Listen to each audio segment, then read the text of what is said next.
आप देख रहे हैं अब तक न्यूज चैनल।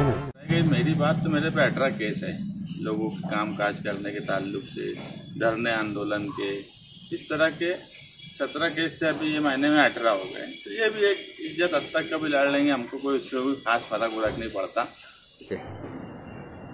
आइए दोस्तों, आज एक बार फिर आपका स्वागत है अब तक न्यूज़ चैनल।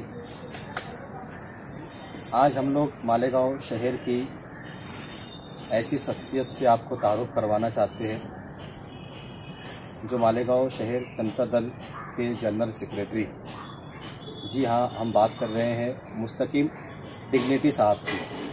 आज हम यहाँ उनसे जानने वाले हैं, उनसे पूछने वाले हैं कि मालेगांव शहर के कॉरपोरेशन कमिश्नर दीपक कासार साहब ने उनके ऊपर हेतक इज्जत का दावा दाखिल करने को जो हमारे चैनल के ऊपर इंटरव्यू में कहा, हम आज उसी के ऊपर बात करने के लिए मुस्तकीम डिग्निटी साहब के यहाँ पर आए हुए हैं और जानते हैं उनसे कि वो इसके ऊपर क्या कहना चाहते हैं।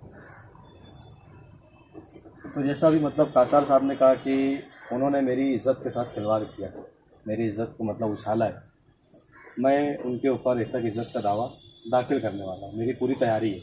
इसके ऊपर आपका क्या कहना है? तो पहली बात तो ये कि किसी की ज़िंदगी से बढ़कर इज्जत या कोई दूसरी चीज़ नहीं होती। दुनिया में अगर सबसे बड़ी कोई चीज़ है तो इंसान की ज़िंदगी है, बाकी सब चीज़ें उसके बाद होना चाहिए। एक मामला आया वो वेंटिलेटर का, हमारी जो मालूमात थी, हमने वो मालूमात के देखते हुए पुलिस में जाकर हमने वो सारे पेपर और हमारा जो बोलना था हमने पुलिस को दिया। अब आयुक्त साहब की इज्जत अगर उसमें गई है या उनको लगता है तक इज्जत का दावा करना, ये उनका अधिकार है।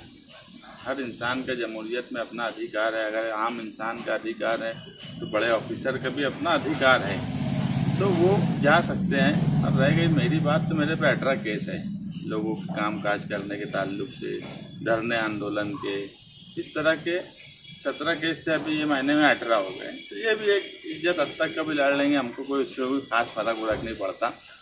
तो मैं उनकी बात का सम्मान भी करता हूँ और कोई मेरी ज़ाती दुश्मनी कमिश्नर साहब से है नहीं।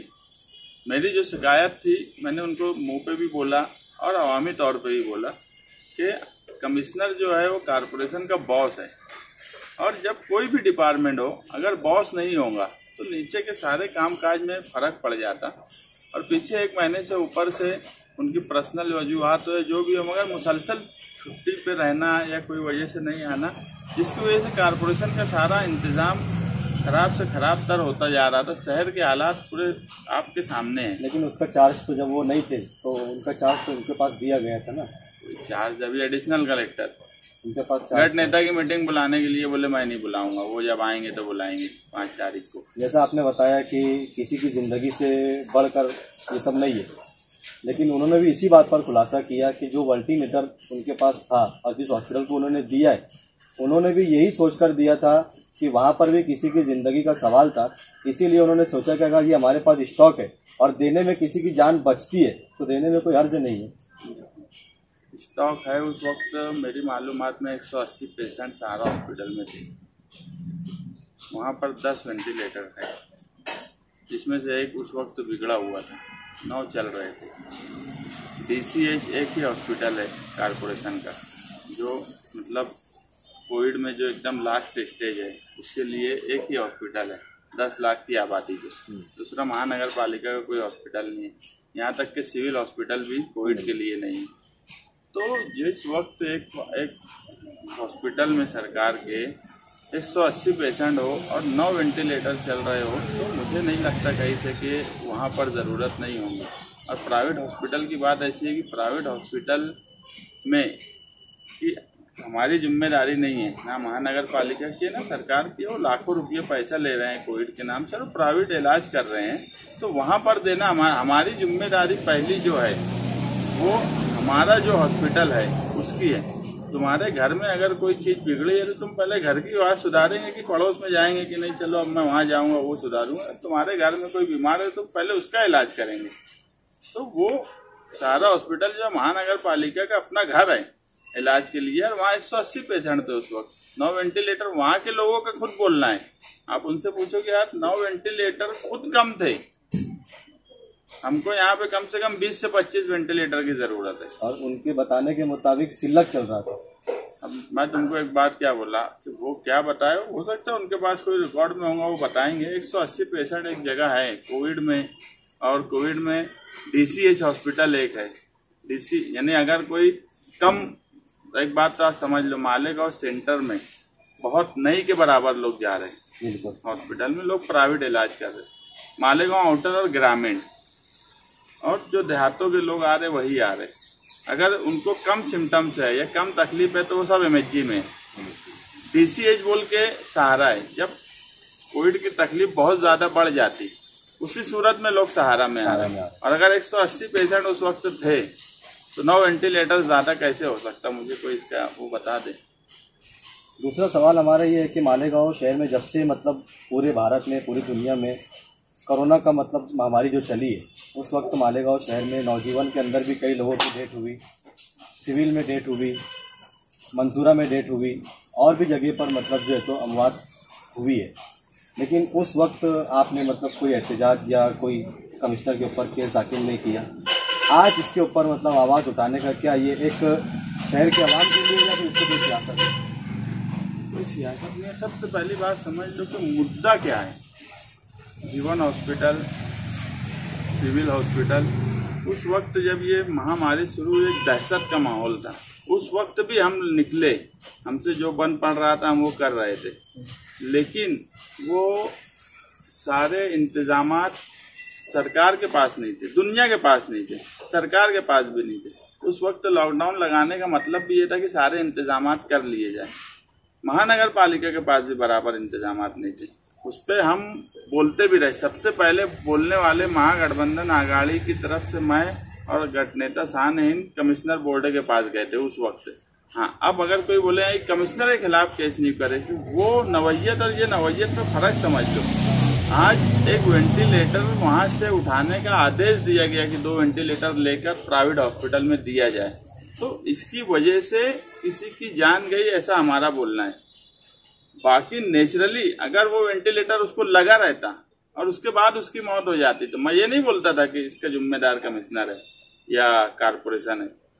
अगर वो नेचुरली मौत हो जाती, वो 1 या 10 मौत भी हो जाती उस तरीके से कि इलाज चल रहा है, ऑक्सीजन लगा है, वेंटिलेटर लगा है, और 1 के बाद 10 मौत भी हो जाती तो उसके जिम्मेदार उनको नहीं माना जाता। लेकिन यहाँ नवैयत अलग है। उस वक्त जीवन हॉस्पिटल या जो लोग बोलते हैं वो बेवकूफ लोग हैं, बात की नवैयत नहीं समझते। उस वक्त की पोजीशन अलग थी और उस वक्त भी हमने बोला था कि यार ये गलत है, मगर उस वक्त स्टार्ट तो दहशत का माहौल था। आज अल्लाह के करम से हमारा शहर पूरी दुनिया, पूरे हिंदुस्तान में क्या पूरी दुनिया में कोविड के नाम से आज उसका एक मुकाम बना है। और उस वक्त जो हुआ उसके खिलाफ भी उस वक्त बोला गया, मगर इसको और उसको जोड़ना, ये जो भी बोल रहे होंगे वो बेवकूफ लोग हैं।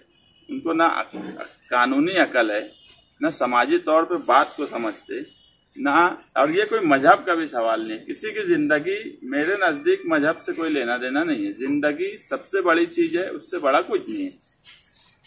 और वाटर ग्रीस कंपनी को जो अभी मामला जो चल रहा है उसको ठेके को रद्द करने का भी नोटिस दिया गया है, उसको रद्द करने का आदेश नहीं है, आदेश ही है वो, लेकिन उसका एक तरीका है